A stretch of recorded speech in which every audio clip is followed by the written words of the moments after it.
Assalamu alaikum everyone. My name is Maida Khan and I'm a student of Human Resource Master's degree from University of Management and Technology.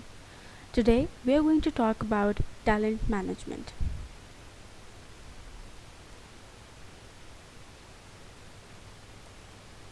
So, what is talent management basically? According to a very famous saying by Lee Iacocca, I hire people brighter than me and I get out of their way.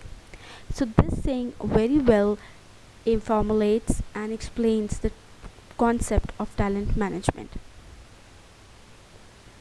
Moving further, we have the introduction of talent management. The advancement of talent management occurred with the passage of time. As the organizations are rapidly evolving, so are their needs. And now, just matching individual skills to a specific job requirement is insufficient. And it is quite relatable because when we see that many years before, when the concept of industry and HR was evolving and it was coming into a significant being, so people just wanted right people for the right job, and management was only thriving to look for people who could do the specific job specifications. However, right now talent management has diversely increased its scale in a vast way. What is the exact definition of talent management? We cannot have one exact definition of talent management because every perception defines talent management in its own way. But here are few examples. Talent management traditional and generic view focused on the following factors. Already discussed before that it was an old view, that those factors including hiring, socializing, developing and retaining employees while at the same time attracting highly skilled individuals from the market. So yes, the very first definition of talent management was that people wanted to hire such candidates who can socialize, who can develop themselves, and they wanted to retain employees by giving them a very lump sum monetary factor, motivation factor. But today, if we just want to define talent in the most easiest and innovative way, it can be said that the anticipation or the recognition of the appropriate human capital, human asset to meet the strategic and organizational goals of the organization. Now we want to talk about what is basically the importance of talent management, why the organizations and the HR department needs to focus and to work according to the talent management policies. So first of all, we have in the circle identifying required talent.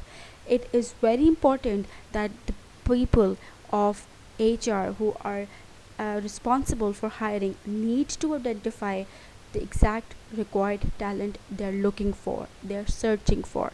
Because if the required talent does not match their requirements, then the people or the people hired or the candidates are of no use.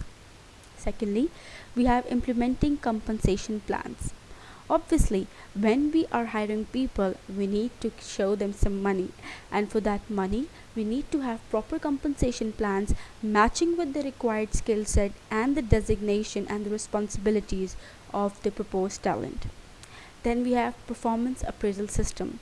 When we are talking about the performance appraisal systems, many different imaginations or perceptions come in our mind, but it is over here referring to the appraisal system that is going to actually define how the chosen talent is performing. Then you have nurturing the talent. Basically, it means developing the talent. Many people in our society are quite talented, but they do not get the opportunity, they do not get the exact platform. And nurturing the talent means positive, energetic investment of those people energy in the right direction. Then you have retaining the talent. Organizations need to learn that they need to retain the talent and they should have every possible way tried out to retain the best talent they have. Then you have aligning acquired talent. It is very much important for an organization to align the required talent or the acquired talent of their company with the company's goals. Otherwise, it's very drastic.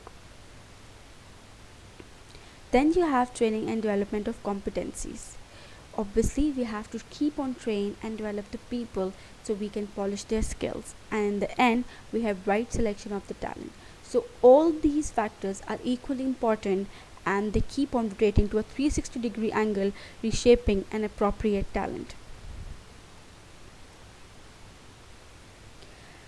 Again, we are going to talk about continuation of importance of talent management. Now, many people still do not understand the importance of talent management with the previous diagram I shared with you. So, talent management plays a critical role in any organization as it helps in managing the most valuable asset of the organization, that is its people. So now we have this thing very clear and a very easy wording, that our people, our human capital, our human asset is our biggest asset of all, and we have to organize them, we have to prepare them for the most critical roles to come forward. And this also helps in following ways: it helps you to attract top talent, the best of the best. Employee management, you can manage your employees in the best possible way. Then you have continuous coverage of critical roles, because if you have people for the right post, if you have people for the with the right directions and with the right mindsets, then you can easily put them in the critical roles and get the results. And then it also increases employee performance. Employees keep on performing good and good, and it also helps in engaging employees. Now, the talent management, like all other concepts in the business era or the business field, has a life cycle as well. So, there are different phases of a talent management life cycle. Let's look into them. It is a continuous process that deals with human capital in a comprehensive way and gives a holistic view. So, from here, holistic view means we have a generic, a bigger, a broader view, but with every kind of detail. So a minute of detail is being considered. So phases of talent management life cycle are as follows. First of all, we have organizational plan, which says that defining categories of people you are going to hire in future. Organizations needs to be very clear, and then you should know that what type of people and when they need to hire. Then you have recruiting plan. It tells you when you should begin selecting people. So when you at because it is not an ad hoc job, you need to act proactive in this way. Then you have the development plan. Ensure each job has objective standards of performance, growth opportunity, and career development. Then we have the retention plan. Aligns and creates policies and plans to make employees happy, satisfied, motivated in the organization. Assessment plan ensures each employee is assessed repeatedly within short time spans, so that the organization keeps on getting the feedback of how people are performing. Then you have outplacement plans. So there are many jobs and many kind of tasks which keeps on becoming obsolete with the passage of time, because they are either placed by very latest technology, or they are no more needed in the organization. So our placement plans make sure that if any job gets obsolete, before that any innovation is introduced in it. And then we have the feedback loop system that incorporates responses from the employees and management both. Now, when we talk about the attributes of the talented people means that people who have these qualities are supposed or regarded as talented. First of all, they are able to communicate with others using multiple media. It can be phone, it can be email, it can be Skype, or it can be a face-to-face communication. They have the struggle and strive and drive to become better and better and to be on the top of the charts, and they do that every day. And ability and willingness to listen to the idea of others. They are acceptable. They accept the ideas of others and they analyze them, and they have problem solving skills. They do not get afraid of the problems, they face the problems. And imagination and innovation. They are quite imaginative and innovative. Then we have job analysis with context of HR planning, which is also a part of talent management. So what is job analysis? Job analysis examination is the way towards social event and breaking down data about the substance and the human prerequisites for a designation. So we need to know what kind of human we need for this job, and what kind of job the person is going to perform. So what does the job has and what does that person has in common that would make a great combination. So this is basically, in the most layman language and the most easiest language for us to understand, is the definition of job analysis. Basically, job analysis is analyzing any kind of small or bigger task amongst the biggest job family. Then we have HRP planning model and achieves which factors. So this human resource planning model achieves what factors for us? Let's see. It helps in achieving three very great factors for an organization's employee. Number of employees needed for growth. It helps in telling us that how many people we need for our expanding and for growth. Required competencies and behaviors. What kind of competencies do we need to contribute and pitch in our organization? And in the end, it tells required levels of productivity expected from these employees. Then we have setting HRP objectives phase 1. So this HRP model has 3 phases of setting up. First is setting its objectives. So then in the objectives we have the very first thing, estimating labor demand. So this means estimating demand need for the total number of workforce needed to carry out the short and long term goals of the company. Now the company has short term goals as well and long term goals as well. So the company needs to very well identify and needs to know that how they are going and what type of labor do they need. And then estimating labor supply. So this is done internally and externally. Externally, labor supply, that labor is available in the market, the right available competency labor is available in the market. This is shared with us by National Labor Department, local employment agencies, or employee referral agencies. And then internal supply is done by the historic movement of employees within the organization, within the company, by observing its turnover rate, etc. So now we have a diagram over here which very well and very easily explains the whole HRP setup model. So phase 1, estimating supply internal and external, as I've already told you.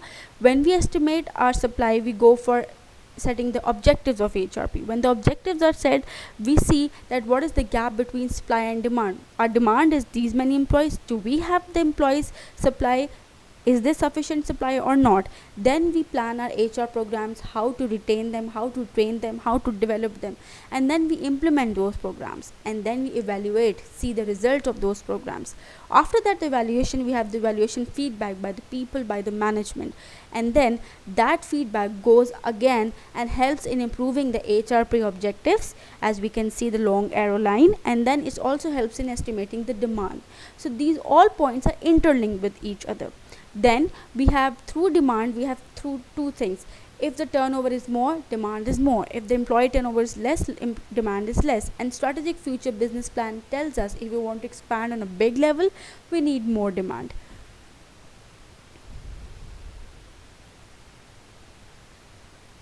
Now comes the last HRP model, phase 2 and 3. In phase 2, as I've told before, we have HR programs, like what kind of programs, what type of training programs we need to have to develop our employees. So we need to have those kind of HR programs, and it helps to enhance the development of the employees and the human capital of the organization. This also helps in boosting their skills.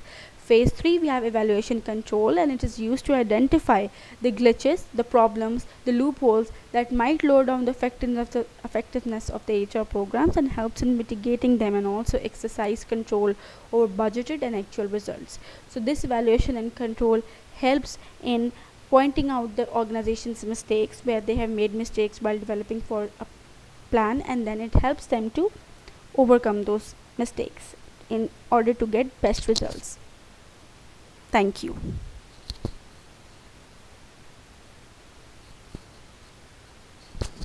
So guys, this was all, and from by side of talent management, I hope you enjoyed the tutorial video. Thank you so much.